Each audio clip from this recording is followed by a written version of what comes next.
Should we boycott Asian shops? I'm boycotting all Asian businesses. They don't give back to the community. They don't do no book bag drive. They don't do no toy drives, Thanksgiving drives. They raise their prices and they take from us, bro. That's all. Let's start funding our own beauty supply stores. If you feel like this is a business that needs to be owned by black people, then why use your energy to boycott shops? Why don't you use that energy to bring people together and build a shop yourself? You think it's just an accident that black businesses disappeared? Black people were not able to receive loans to open businesses in their own communities. Black people can give these companies their money. We can make these people be able to eat at night. Let's redirect our money to black-owned businesses.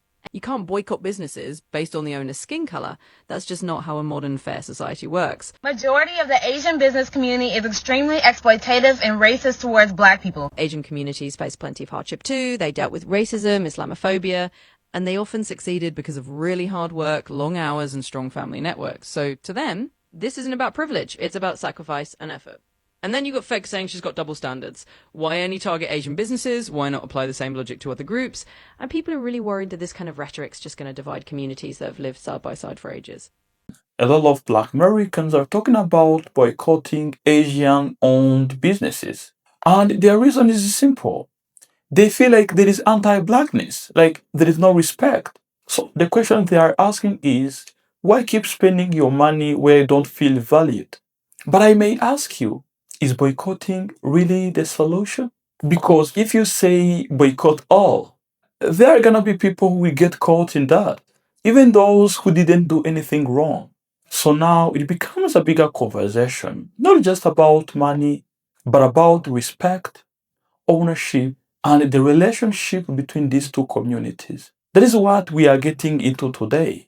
I already know that some of you have strong opinions on this, so go ahead and drop them down there in the comment section as we go through these clips. Asian stores have been anti-black and racist towards black people. And that's not a what if, that's a fact. I've literally experienced that. I've experienced being followed around. I experienced being stared at and looked at weird and rushed. I've experienced those things. So I haven't been supporting Asian businesses since then. Okay. It wasn't hard for me to stop going to Target because I really didn't go anyway. But Walmart, it was kind of hard because I used to go all the time. But I stopped going to Walmart. So if I could stop going to Walmart, y'all can stop going to Walmart. What else? Yeah, that's been my way of protesting, boycotting, and spending my money in places where it better serves me. And I've just been mostly buying groceries and cooking things. I've been in an Asian restaurant probably twice since that Stop Asian Hate thing. And that wasn't of my own free, wasn't it? You know what I'm saying? Like, it was somebody else that wanted to go in there. So that's what I'm saying. That's my way of doing it. Y'all can respect it. Y'all can't respect it. Again, I'm not saying it's all Asian people that do these things, but from what I'm seeing, from my perspective, is a good chunk. So that's what I'm doing. Hey, bro, how y'all feel about boycotting these poppy stores? How do y'all feel about boycotting these corner stores, bro? You gotta think about it, bro. Think about it. Do they hire us at their poppy stores, at their corner stores? They don't hire us. They don't give back to the community. They don't do no book bag drive. They don't do no toy drives, Thanksgiving drives. They don't do nothing. But what they do is take. They raise their prices and they take from us, bro. That's all. At the end of the year, bro, I feel like these corner stores, that's foreigners mostly, should do something at least once a year for the community that they serve. You feel what I'm saying? If your poppy store is set up on the corner of 17th or 16th and Dolphin, you should be doing something for the community of from Broad Dolphin all the way on down to at least 22nd and 20th and Dolphin to the projects. You feel what I'm saying? Or at least hire the locals from your neighborhood. But like I said, do givebacks, toy drives, something that's going to help the community. You feel me? All I'm seeing right now is talk of boycotting Asian shops. And what that's doing is it's creating further divide. You know, Asians are seeing this and they're being robbed the wrong way and saying things back, which is now creating further divide, which is not what we want. From young, some of our best friends are Asian, some of our other best friends are black. You know, we don't care. But at the end of the day, we're all ethnic minorities. You know, our communities might be different and we might go through different struggles, but we share some of the same struggles. So we should be united. Even with our community's culture, we might be very different, but we also share some similar things. You might see an Asian-owned shop and a black-owned shop selling the exact same spices. But that doesn't mean you should go to one and not the other. Whatever's convenient for you, just go to. There should be more unity. It makes sense. We're all minorities at the end of the day. No matter whose pocket you're putting money. Yes, this is really important. Asian Americans were redlined from opening businesses in white neighborhoods because white people didn't want Asian Americans operating in their neighborhoods and didn't want Asian Americans profiting off of white people. But because the positionality of Asian Americans is weaponized to oppress black people, Asian Americans were being given loans to open businesses in black communities, even though black people were not able to receive loans to open businesses in their own communities. And as I've said before, as a result of this, black wealth is essentially paid out twice when it goes to Asian American businesses. Once when the individual pays for the goods or services, and then again when the Asian American business owner removes the profit from the community. Because usually people open businesses in their own communities, and this is mutually beneficial, where the business owner is making a livelihood off of providing goods and services to their community, and by being a member of the community, they're contributing and they're investing back into the community. This is an ideal situation, and that is not what happens with Asian American businesses operating in black communities. Let's start funding the shit that we like to spend money on. How about that? It's all cool and all to be posted up in front of a store that we know some black people are still going to go to because they need that quick, fast, instant gratification shit. They don't know how to go without that shit. Okay, cool. Let's, yes, protect the black people. Yes, I love what they're doing, but let's also put some money into stuff that we buy. Beauty supply stores, grocery stores, hair, nails. Let's start putting money actively into those things so we can have our own. Fuck this inclusive shit. I'm tired of it. We should have never, ever, ever been desegregated. We should just realize that we can make this shit on our own. That's the only thing we should have did. Majority of the Asian business community is extremely exploitative and racist towards black people. Okay, let's address this. My initial reaction to this was one of defensiveness and anger, and I'm sure many of you guys felt the same. But we should not disregard some very valid points that this creator makes. We do have a problem with anti-blackness and colorism within our community. We see that with the discord between ethnic groups within our own community, and that translates out to how some of us treat people with darker skin outside of our community as well. Obviously, it's not all of us because we're not a racial monolith, but I have seen it, and I know you have seen it too. I think we tend to tense up when we hear other people calling out our community for racial prejudice. It's natural to feel defensive because the majority of us are not actively trying to hurt other people. But I think we have to understand that as human beings, we all have some sort of racial prejudice towards others. We're born into a racist society. We have had racist stereotypes hammered into us since birth. But we really need to make a good effort to listen, because if we don't listen, we can't be better for our own community and we can't be better allies. I have more to say in part 2. Is that what we should do? And then every one of them said yes. Yes. Okay. Because how are black people supposed to mobilize if they're in our communities? It's not no Asian hating. It's about economics and why black people can't keep their black money within their community. So when you go to your corner shops and, you know, the food stock that they sell, right? They sell our food. They go to the corner shops. They have chicken shops lined up in our thing. It's all going back into their community. How's it coming back into ours? We have to boycott them. We don't want to, but we have to boycott them to keep it within our community. Otherwise, how are we going to progress? Right? I can't do it on my own. I need black people to help me. And I also said as well, I said, black people, you need to take time with black businesses as well. Yeah. What you need to do, it's not even about boycott the Asian shop. It's like, buy black.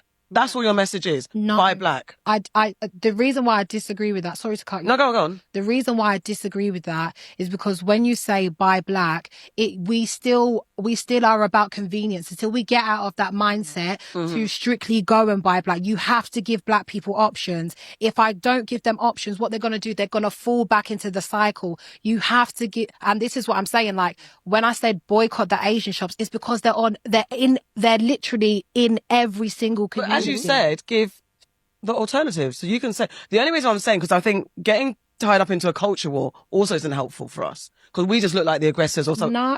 I'm not saying don't call it out. I think there's a conversation that I definitely think there's a conversation that needs to be had.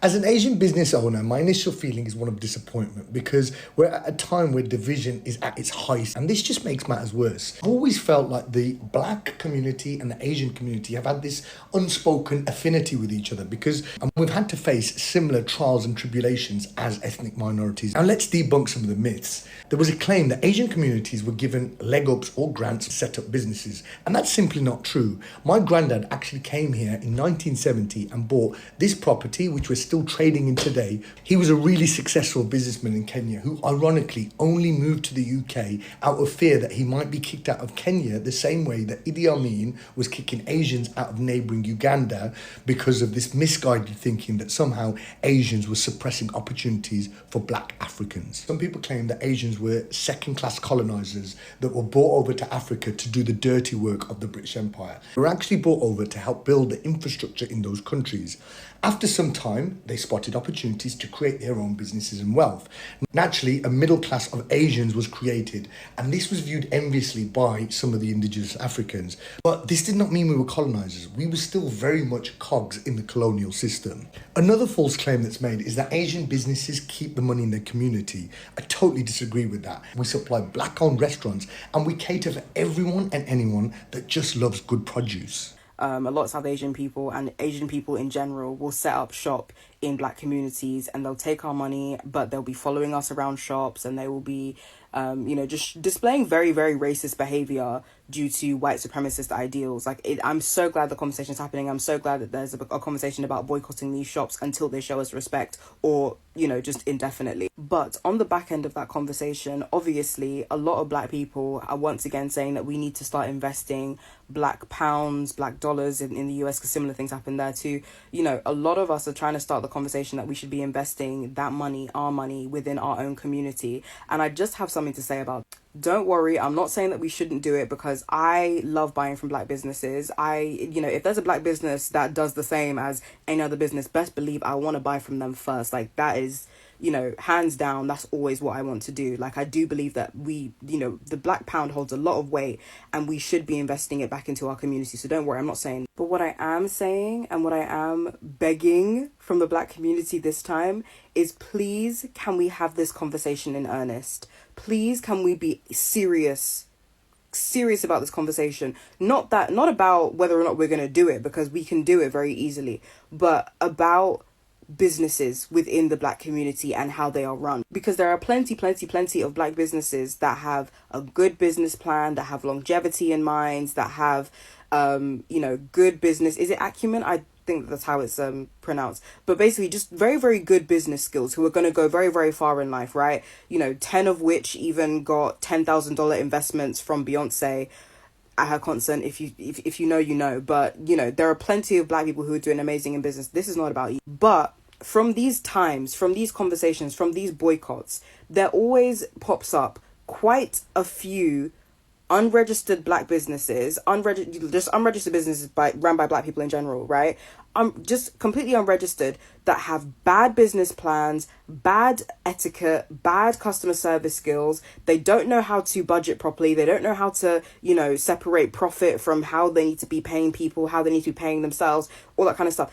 It takes time, okay, to make money from a business. It really, really does. It takes years to turn over a profit for some people even. Which is why I want to say that if you want to start a hair shop of your own, if you want to start a lash business of your own, a hair business of your own, a facial business of your own, whatever, please, can you first and foremost get the correct qualifications that you need to do that, right? So if, for instance, if you're doing lashes and you want to take please take a legitimate cosmetology course. You want to do facials, you want to have a course, please, can you be a licensed esthetician before you do this? If you want to open a shop, please make sure you have all of the right details before you do this.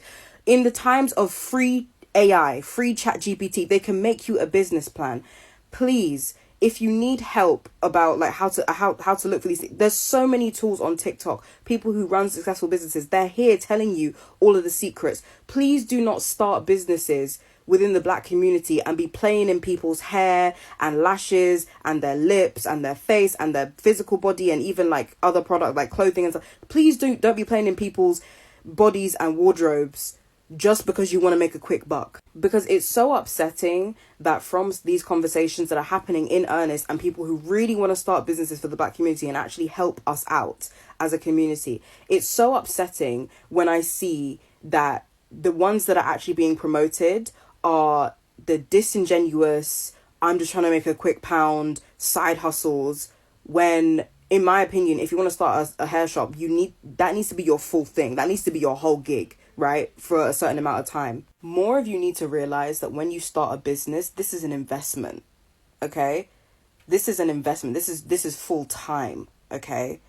And I know that we always hear the stories about how, you know, these big CEOs, they were doing this alongside studying at Harvard and blah, blah, blah, blah. But what they don't tell you is that they've had investments from their parents. They've had hundreds of thousands of dollars invested from people who they know because they have certain networking skills and blah, blah, blah, blah. If you are somebody who is working class, lower middle class, whatever, it's going to take a lot more of your time, because time and money are the biggest investments in this world. It's going to take a lot more of your time if you don't have the money to invest in these businesses. Because if you don't have hundreds of thousands of pounds to pay other people to do things that you need to do within this business, you're going to have to do the role of about 20 people at once, which is why, off the back of these conversations about boycotting certain hair shops, if you want to start a business, I really encourage you to do so, but I need people to understand the gravity of starting that business, because we're going to continue having the same conversation, because this conversation happened last year, this conversation happened 2 years ago, 3 years ago, 4 years, it happens all the time.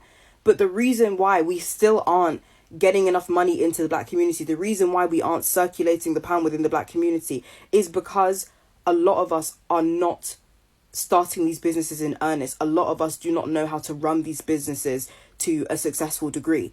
Okay, we don't know about how to deal with competition, for instance. Like, you can't go into the field of hair and then be pricing it 20 times more than the South Asian shops, because, for instance, a lot of us don't have the money to invest in that. Okay, and the competition is going to beat you out because they've got better products than you and they're cheaper. Like, it's just stuff like that where I think that more of us need to learn how to start businesses and run those businesses properly and really invest the time that we have, because most of us don't have the money to invest, the equivalent. So yeah, I just think amazing this conversation has started. Amazing we want to invest more money within the black community. But please, if you are going to start a business, know what it takes. Be the person who knows what it takes to start a business and go for it. I really encourage more of you to do that. I really encourage more of you to seek out the skills that it takes to start a business. But please, fully grasp in your head what it takes to start a business. And please get fucking registered on HMRC. I'm so tired. We need to zoom out. Like, a handful of ignorant people shouldn't define entire communities. A bad experience shouldn't turn into a stereotype. We shouldn't let old narratives and old wounds be recycled and divide us again. Asians and black people have both faced discrimination, exclusion, violence, and being treated like outsiders. We have more in common than we think, and when we work together, there's real power, real healing, and real progress. We just have to stop letting fear, stereotypes, and misinformation talk louder than the history and solidarity we actually come from. I have been watching this conversation for a while now, and if you really pay attention, you will begin to see that this is not just noise online. There are many deep reasons why many of these black Americans are talking about boycotting Asian-owned businesses. And many of these reasons originated from the experiences of these black Americans in those Asian-owned businesses. Imagine growing up in a neighborhood where you're surrounded by stores which are not owned by people from your own communities. You still go there, you still spend your money there, you rely on those stores for your daily things, but the feeling inside those spaces is not always welcoming. And I've heard the same type of stories repeated again and again by black Americans. Many of these black Americans walk into these stores and they immediately feel watched. They're not even given welcoming greetings. They're just watched. And then they go ahead and start picking items and they sense that the attention on them is not normal. They start feeling like they have to prove that they belong there. And for someone outside, it might sound small. But once that keeps happening over and over again, it builds something inside people. It turns into frustration. How can someone feel uncomfortable in a place where they are the main customer? That is a question that is raising frustration among black American brothers and sisters. From those clips, we have heard some of those Asian business owners who are saying that not all of us are like that. It wouldn't be fair for us to say that every Asian business owner acts the same way. But what is happening is that these black Americans are not just reacting to one single situation.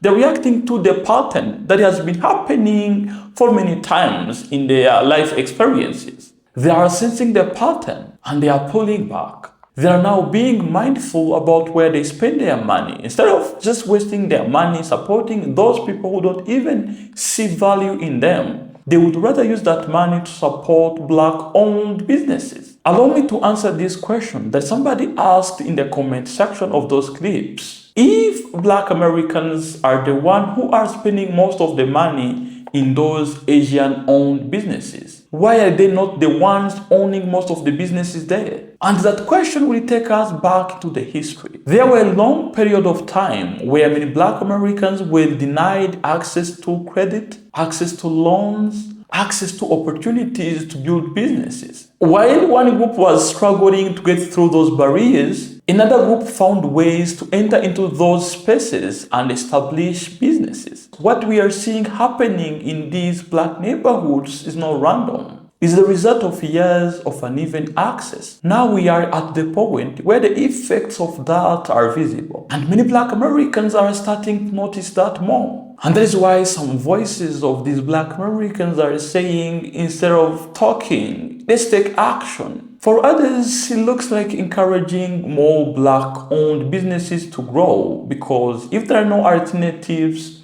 the circle will continue. People might step away for a moment, but eventually they return simply because they still need those products. So the situation becomes complicated. On one side, there is the repeated experience of feeling disrespected. On the other side, you've got these Asian business owners who are feeling blamed for something that they didn't personally do. And in between all of this, there is a bigger issue that keeps coming up: ownership. Because when people own spaces around them, they don't just control the business, they also shape the experience. They decide how customers are treated. They decide how money flows. They connect those businesses to their community. And without ownership, these Black Americans will keep feeling like they are participating in something that they don't fully control. So, Black Americans, how do you move forward from here?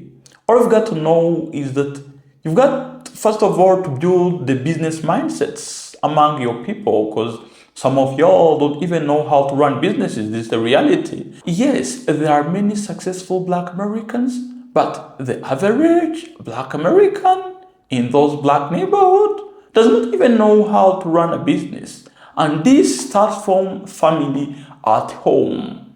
Teaching your kids about financial literacy, how to save your money, how to work with banks so that you can be able to get credit, how to raise capital from friends. All of that need to be taught to Black American kids so that maybe in the future, these spaces will be owned by Black Americans. To these Asians who own businesses in Black neighborhoods, they've got to contribute to the community. They've got to support programs in Black American neighborhoods. They've got to support schools. They've got to support initiatives that are started in those Black neighborhoods. Because you can't be enjoying money from the community and they're not even giving back. So that was the message for today. Want you all to drop your opinions down there in the comment section. And as always, let's keep spreading love and unity. Mr. TA is signing off.